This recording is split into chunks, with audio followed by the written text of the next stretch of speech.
Salam Bapak Ibu dan Saudara-saudari, mari kita merenungkan firman Tuhan. Terlebih dahulu kita berdoa.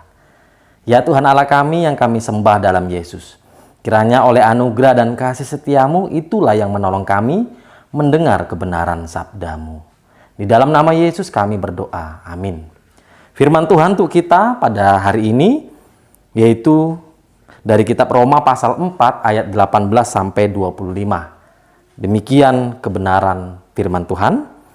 Sebab sekalipun tidak ada dasar untuk berharap, namun Abraham berharap juga dan percaya bahwa ia akan menjadi bapa banyak bangsa, menurut yang telah difirmankan. Demikianlah banyaknya nanti keturunanmu.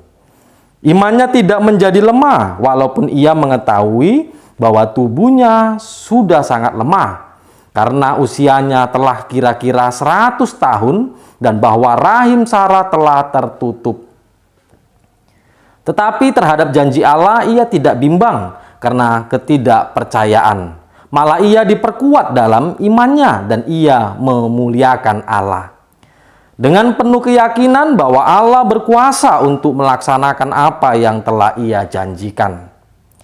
Karena itu hal ini diperhitungkan kepadanya sebagai kebenaran.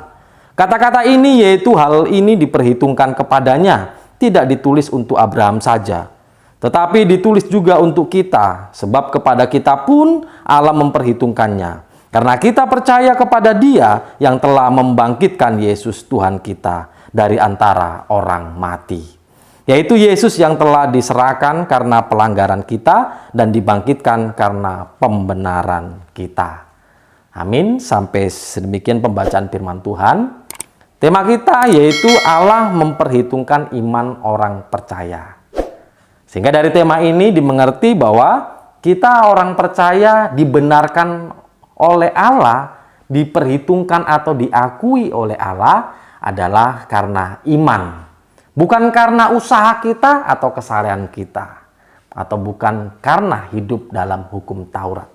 Mari lebih jelasnya lagi kita melihat apa maksud Paulus dalam suratnya kepada jemaat yang ada di Roma ketika itu. Bagaimana konteks ketika itu bahwa keadaan jemaat adalah terdiri dari orang-orang Kristen yang berlatar belakang Yahudi. Itulah mereka yang hidup dalam hukum Taurat, yang mengagungkan hukum Taurat. Lalu kemudian juga orang-orang Kristen yang berlatar belakang non-Yahudi atau orang Yunani. Inilah mereka yang tidak mengetahui tentang hukum Taurat. Itulah jemaat yang ketika itu yang ada di Roma. Sehingga mari kita lihat apa yang menjadi masalah di tengah-tengah jemaat itu. Sehingga itulah yang mendorong Paulus menuliskan surat kepada jemaat yang ada di Roma. Yaitu yang pertama, bagaimana orang Kristen yang berlatar belakang Yahudi ini, yang mengagungkan hukum Taurat ini, mereka menuntut supaya orang Kristen non-Yahudi atau orang Kristen Yunani ini, supaya mereka itu harus sunat. Sehingga ini kan hal yang tidak menjadi kewajiban untuk dikerjakan. Oleh karena bukan sunatlah yang menyelamatkan seseorang itu. Tetapi ketika itu mereka orang Kristen yang berlatar belakang Yahudi, mereka menuntut itu. Kalau tidak, maka dipertanyakan kekristenannya itu.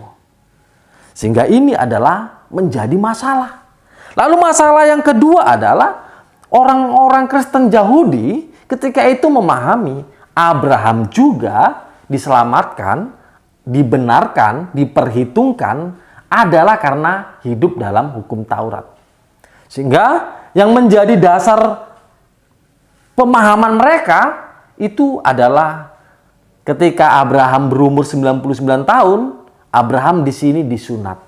Sehingga dengan dasar itulah mereka mengatakan Abraham juga adalah hidup dalam hukum Taurat. Dan dia dibenarkan, diperhitungkan oleh Allah karena hidup dalam hukum Taurat. Yang sekalipun bahwa Abraham jauh sebelum hukum Taurat diwahyukan kepada Musa. Artinya Abraham hidup jauh sebelum hukum Taurat itu diwahyukan Allah kepada Musa. Nah, Bapak, Ibu, dan saudari,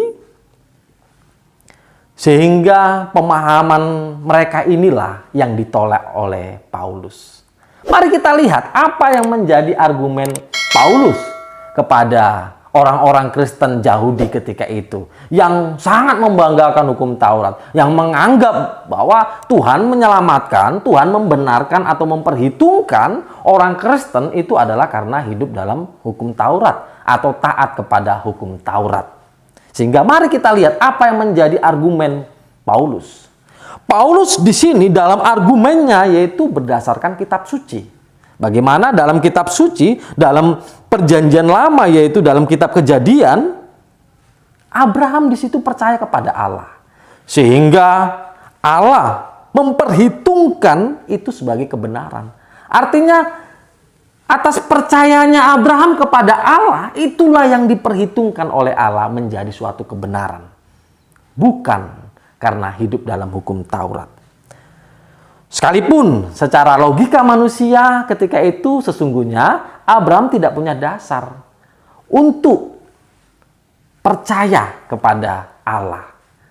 Tidak punya dasar untuk berharap kepada Allah. Mengapa? Karena memang secara umur ketika itu Abraham sudah berumur 100 tahun ketika Allah berjanji akan memberikan kepadanya suatu keturunan melalui istrinya Sarah. Dan tentunya ketika itu Abraham sudah lemah, sudah sangat tua. Ini tidak mungkin. Dan yang lebih mustahilnya lagi, bahwa ketika itu Sarah istrinya itu, yang Tuhan janjikan melalui Sarah, Abraham punya anak, ketika itu Sarah rahimnya sudah tertutup atau sudah mati. Sehingga bagaimana haidnya sudah tidak datang lagi. Maka ini secara kesehatan, Sarah tidak bisa lagi hamil. Tidak bisa lagi punya anak. Itu sebabnya ketika Tuhan katakan kepada Sarah ketika itu bahwa engkau akan mempunyai anak, engkau akan hamil. Di situ kan Sarah tertawa. Oleh karena itu tidak mungkin, itu mustahil. Dan sesungguhnya dengan alasan ini sudah memperkuat Abraham dan Sarah untuk meragukan janji Tuhan. Ini sebenarnya sudah sangat kuat sebagai acuan untuk Abraham meragukan janji Tuhan. Tapi ternyata tidak demikian, Bapak Ibu. Bagaimana Alkitab mencatat bahwa Abraham di sini sama sekali tidak meragukan. Kita boleh melihat di ayat 20. Tetapi terhadap janji Allah ia tidak bimbang karena ketidakpercayaan. Malah ia diperkuat dalam imannya dan ia memuliakan Allah. Sungguh luar biasa. Sama sekali Abraham tidak bimbang. Sekalipun tidak ada dasar yang dia pegang. Secara logika dia akan punya anak. Dia menjadi seorang bapa bagi banyak bangsa. Sekalipun tidak ada dasar untuk dia berharap. Tetapi ternyata Alkitab mencatat. Sama sekali dia tidak bimbang. Sama sekali dia tidak meragukan. Malah dia diperkuat oleh iman. Dan bahkan dia memuliakan Allah. Dengan penuh keyakinan. Bahwa Allah dalam kuasanya akan mampu merealisasikan apa yang sudah Allah janjikan. Mampu mewujudkan apa yang sudah Allah janjikan. Nah, Bapak, Ibu, dan saudari, jelas bahwa Abraham dibenarkan oleh Allah itu adalah karena iman percayanya. Bukan karena dia hidup dalam hukum Taurat. Apakah dengan dia disunat ketika umur 99 tahun, sehingga sebelum disunat, apakah dia tidak beriman kepada Allah atau tidak percaya kepada Allah? Sebelum disunat ketika itu Abraham sudah percaya kepada Allah. Sudah beriman kepada Allah. Nah, kemudian pada pasal ini juga bagaimana pengulangan terjadi, kutipan Alkitab sampai 3 kali.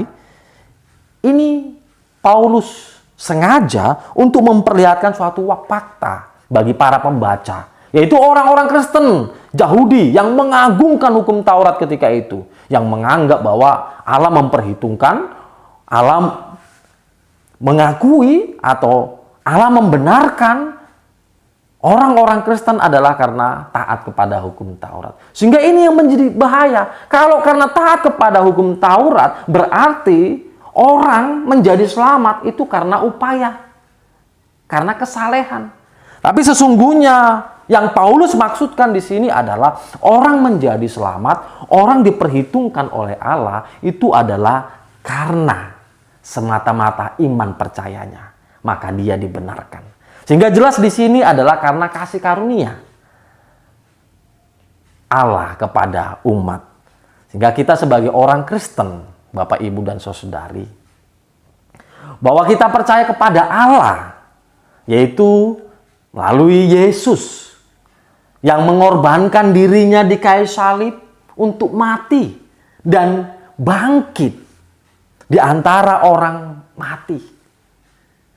Dengan kita percaya bahwa kita memperoleh pengampunan dosa, bahwa kita diselamatkan dan memperoleh kehidupan kekal, inilah yang menjadi dasar Allah memperhitungkan kita.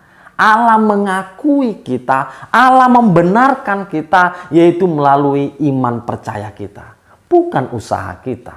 Oleh karena kita sepakat bahwa sesungguhnya bahwa kita adalah semua orang-orang berdosa.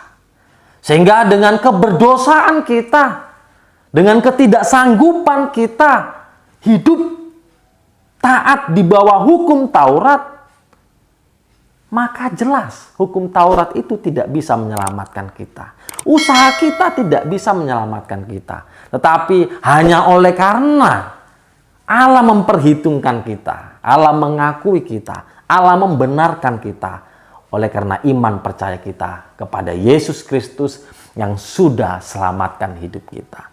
Sehingga melalui firman Tuhan hari ini, mari Bapak, Ibu, dan Saudari, dalam kehidupan iman percaya kita, sekalipun kita melihat dengan situasi keadaan yang membuat kita menjadi ragu atas kuasa Tuhan, atas janji Tuhan, ingatlah bagaimana kisah Abraham yang ketika itu tidak punya pegangan dasar secara logika manusia. Tetapi dia tetap yakin dan teguh atas kuasa Allah, atas janji Allah. Sehingga keyakinannya itulah yang Allah perhitungkan, Allah benarkan. Sehingga Allah membuat Abraham berkenan kepadanya.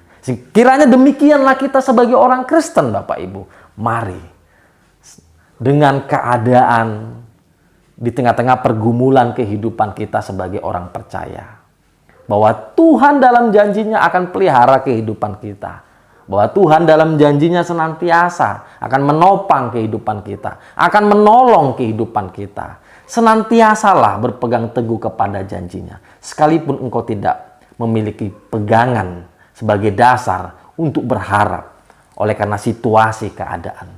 Tapi yakinlah bahwa Allah sungguh berkuasa, sanggup untuk mewujudkan, merealisasikan apa yang Allah janjikan. Oleh karena dengan iman percaya kitalah, maka Allah membenarkan kita. Maka kita diperhitungkan oleh Allah. Kita diakui oleh Allah.